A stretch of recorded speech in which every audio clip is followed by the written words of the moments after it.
नमस्कार, प्रणाम, स्वागत है आप सभी का हमारे यूट्यूब चैनल कैपी ऑनलाइन पढ़ाई 3 में पूछे गए थे। वो 8 क्वेश्चन मैं आपको यहाँ पे सोल्व कराऊंगा। और चलिए पहला क्वेश्चन स्टार्ट करते हैं कि क्या पूछ रहा है। इसका मान आपको बताना है, इतना दिया था और पूछा था इसका मान है, कितना मान होगा इसका मान बताना था आपको। ठीक है, तो सबसे पहले यहाँ पे हम सोल्यूशन करते हैं तो आएगा 0.03125 का पावर कितना दिया था, -2/5 दिया था। ठीक है, तो इसको हम सोल्व करते हैं तो क्या हो जाएगा दोस्तों कि हम यहाँ से अगर इसको हम कितना लिख सकते हैं, इसको आप तोड़िएगा यानी 0.5 का पावर हम लिख सकते हैं 5। ठीक है, 0.5 यानी 0.5 का पावर 5 को हम क्या लिख सकते हैं। फिर अगला स्टेप यहाँ इसका पावर था -2/5। ठीक है, तो हम क्या करेंगे, सबसे पहले हम करेंगे कि इसको 5 से और 5 को हम कैंसिल कर देते हैं, काट देते हैं। ठीक है, तो बचेगा क्या मेरा 0.5 का पावर -2। अब यहाँ से इसको हम क्या करेंगे, यानी 0.5 यानी 0.5 को हम क्या लिख सकते हैं, 1/2 लिख सकते हैं कि नहीं लिख सकते हैं।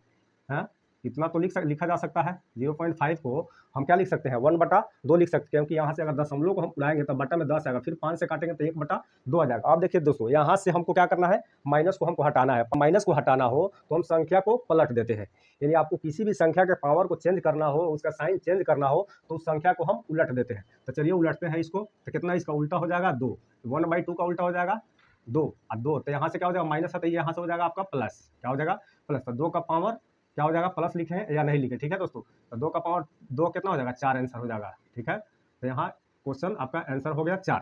ठीक है, तो आइए ऑप्शन देखते हैं किसमें है। एक में 9 है, 2 में 4 है, सी में 6 है, उपयुक्त में से कोई नहीं, और एनटी है एक। ठीक है, यानी नॉन ऑफ दीज में से कोई नहीं। तो यहाँ से मेरा ऑप्शन क्या आंसर कितना आ गया 4। चलिए 4 पे इसका आंसर हम टिक लगाते हैं। ठीक है, चलिए नेक्स्ट क्वेश्चन चलते हैं कि यहाँ से क्वेश्चन पूछा हुआ है, साधारण ब्याज का क्वेश्चन है। ठीक है दोस्तों, चलिए इसको क्या दिया हुआ, कितने वर्षों में 7,500 रुपए का यानी 8% साधारण ब्याज की दर से कितने समय में दोगुना हो जाएगा। यहाँ पे आपको समय पूछ दिया हुआ है। ठीक है, तो समय सबसे पहले यहाँ पे देखेंगे क्या क्या चीज दिया हुआ है। पी यानी प्रिंसिपल, मूलधन दिया है मेरा, कितना दिया हुआ है 7,500 रुपये। ठीक है, 7,500 रुपये मेरा क्या दिया हुआ है, मूलधन दिया हुआ है। उसके बाद क्या दिया हुआ है यहाँ पे और कुछ देखिए, समय, समय क्या करा है यहाँ पे नहीं दिया हुआ, समय निकालना है। उसके बाद दर दिया है, यानी आर का मान दिया है मेरा, कितना दिया है 8% दिया है। ठीक है, उसके बाद कह रहा है 2 गुना हो जाएगा, तो यानी हमारा मिश्रधन कितना हो जाएगा, जब जो भी अगर मूलधन है उसको कह रहा है कि 8% ब्याज की दर से कितने वर्ष 2 गुना हो जाएगा, यानी जो प्रिंसिपल है 7,500 इसका 2 गुना करेंगे तो हमको कितना मिल जाएगा, मिश्रधन मिल जाएगा, यानी अमाउंट मिल जाएगा। ठीक है दोस्तों, तो 15,000 यहाँ से हो जाएगा आपका,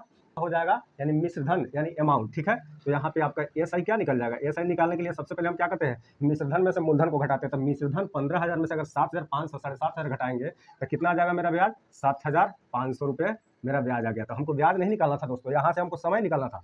तो समय निकालने के लिए वही फॉर्मूला लगाएंगे, एसआई बराबर क्या होगा, पी, उसके बाद आर और टी। ठीक है, बट्टा 100।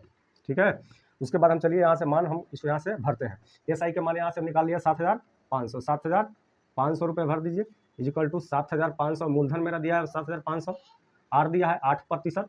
उसके बाद से समय नहीं दिया तो समय को समय लिखते हैं, उसके बाद बट्टा में 100 करते हैं। ठीक है, यहाँ से देखिए दोस्तों 7,500 से 7,500 यहाँ से खत्म हो जाएगा।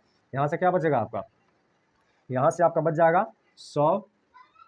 इधर देखिए भागा, यहाँ से जो भागा में रहता है इसके अगर बराबर के बाद में भेजेंगे तो वो क्या हो जाता है, गुना में जाएगा। तो यहाँ 1 बचा, 100 से गुना करेंगे तो 100 बचेगा, इधर बचेगा 8। ठीक है दोस्तों, 8 हो गया।